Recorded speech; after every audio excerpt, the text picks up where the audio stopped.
Assalamualaikum warahmatullahi wabarakatuh. Selamat datang di episode kali ini. Selamat datang di channel saya. Dan hari ini saya mau membahas lagi tentang kasus-kasus yang emergensi. Ya, saya pernah bikin satu video mengenai kasus-kasus emergensi, ada linknya, nanti boleh dicek aja. Dan ini beberapa kasus lain yang termasuk emergensi. Dan sama seperti video itu, saya nggak bahas penyakitnya secara detail, tapi saya bahas kondisi-kondisi yang dirasakan oleh ya pasien, yang bukan kondisi yang tertulis di buku. Maksudnya gimana? Ya, di video sebelumnya juga saya pernah bahas, kami petugas medis akan sangat senang sekali kalau pasiennya datang tuh sudah kasih tahu ke kita, "Dok, ibu saya kena CKD stage 5." Wow.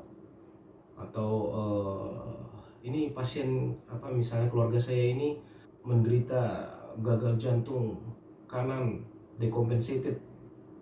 Oke, tapi kan nggak pernah seperti itu kan. Jadi yang saya mau bahas itu keluhan-keluhan. Nah, keluhan-keluhan inilah yang mau saya bahas. Jadi berikut juga adalah 5 keluhan atau 5 peristiwa atau 5 kondisi yang sebenarnya adalah kasus emergensi, sehingga sebaiknya secepatnya segera dibawa ke rumah sakit, ke unit gawat darurat.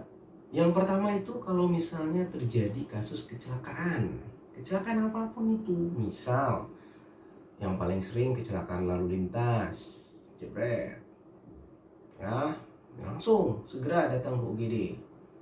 Oke, misalnya karena mungkin dari kecelakaan itu kita nggak tahu kan, apakah ada patah, apakah ada luka sobek, apakah ada perdarahan dalam. Kondisi-kondisi tersebut belum bisa disingkirkan sampai kita bisa periksa dengan benar. Oke, nah selain kecelakaan di lalu lintas, juga bisa kecelakaan di rumah. Misalnya jatuh dari tangga, jatuh terpleset di kamar mandi. Eh, ya itu sah kok kalau datang ke UGD, oke? Dan itu sebaiknya secepatnya, ya. Karena saya pernah mengalami kasus, "Dok, saya sakit kepala." Ya, bidang saya saraf, jadi saya menangani yang seperti itu. Jadi, "Dok, saya sakit kepala, dan sakit kepalanya ini dari kapan, Pak?" "Udah seminggu ini, Dok, nggak enak banget."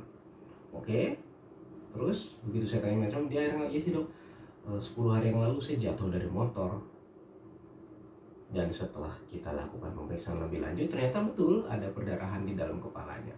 Memang bukan perdarahan hebat sehingga pasiennya masih bisa kerja, masih bisa aktivitas, tapi kan perdarahan di dalam kepala bukan kasus yang simple ya gitu.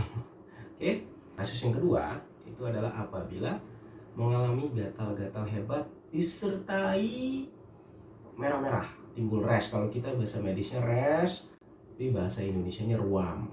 Jadi mungkin gatal-gatal seluruh tubuh tiba-tiba, dan misalnya habis makan sesuatu atau kena sesuatu yang suatu kondisi alergi gitu loh maksudnya, dan itu seluruh tubuh gatal-gatal dan timbul bintol-bentol atau timbul rash atau timbul lesi-lesi atau timbul ruam-ruam kemerahan seluruh tubuh, itu boleh saat itu juga datang ke rumah sakit, datang ke UGD, karena itu memang secepatnya ditangani ya. Oke, kondisi ketiga adalah apabila pasien mengalami nyeri. Nyeri di sini maksudnya adalah sakit. Jadi merasa sakit tapi bukan sakit biasa, sakit yang hebat. Ya, maksudnya sakit biasa tuh gimana? Ya sakit, tapi pasiennya atau siapapun yang lagi nonton video tuh kenal siapapun pasiennya itu masih bisa makan, masih bisa aktivitas, masih bisa balas WA, masih bisa buka Instagram. Itu bukan nyeri hebat.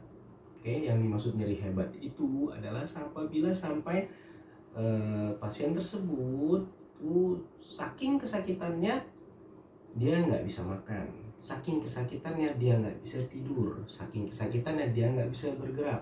Kalau memang mengalami nyeri seperti itu, boleh loh datang ke UGD, ya bisa ditangani. Setidaknya nyerinya ditangani, setidaknya diberikan obat atau dilakukan tindakan tertentu untuk mengurangi nyeri. Begitu. Kondisi yang keempat sebenarnya agak berkaitan dengan kondisi yang pertama tadi, adalah apabila mengalami luka, tapi bukan luka biasa, misalnya luka sobek ya, misalnya dimana kulit ini terjadi diskontinuitas, ada kulitnya terekspos sehingga bukan cuma lecet tapi kadang terlihat ototnya, darah kemana-mana. Itu juga segera loh datang ke UGD. Kenapa? Karena mungkin perlu tindakan khusus seperti apakah perlu dijahit atau jangan-jangan perlu tindakan operasi.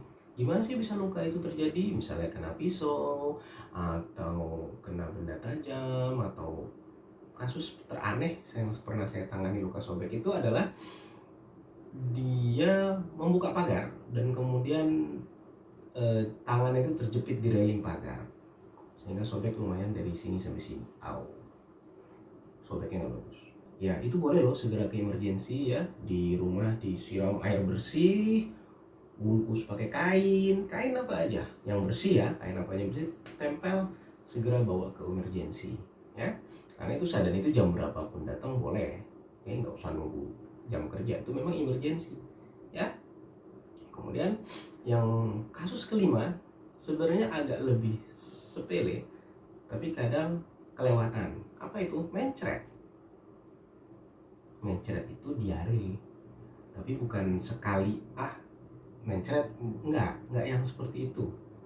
Jadi yang dimaksud mencret yang gawat darurat adalah apabila mencretnya banyak dan berkali-kali dalam waktu yang singkat. Jadi misalnya kalau hari Senin mencret sekali, hari Selasa mencret 2 kali, hari Rabu mencret 2 kali, itu bukan masuk gawat darurat.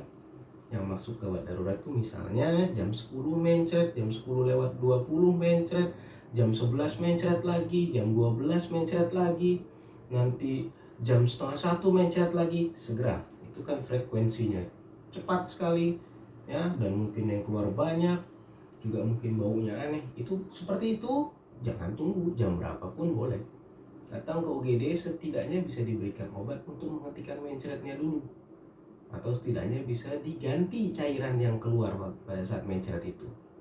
Oke, memang sih di salah satu video saya buat mengenai obat-obat yang harusnya ada di rumah, salah satunya obat mencret. Tapi kalau kasus yang pertama tadi, misalnya Senin sekali, Selasa 2 kali, itu bolehlah minum obat mencret biasa dulu. Tapi kalau kayak tadi jam 10 mencret, jam 11 mencret, jam 12, setengah 1, frekuensinya sering, itu termasuk boleh loh datang berobat ke UGD ya, dan agar bisa ditangani dengan baik nanti.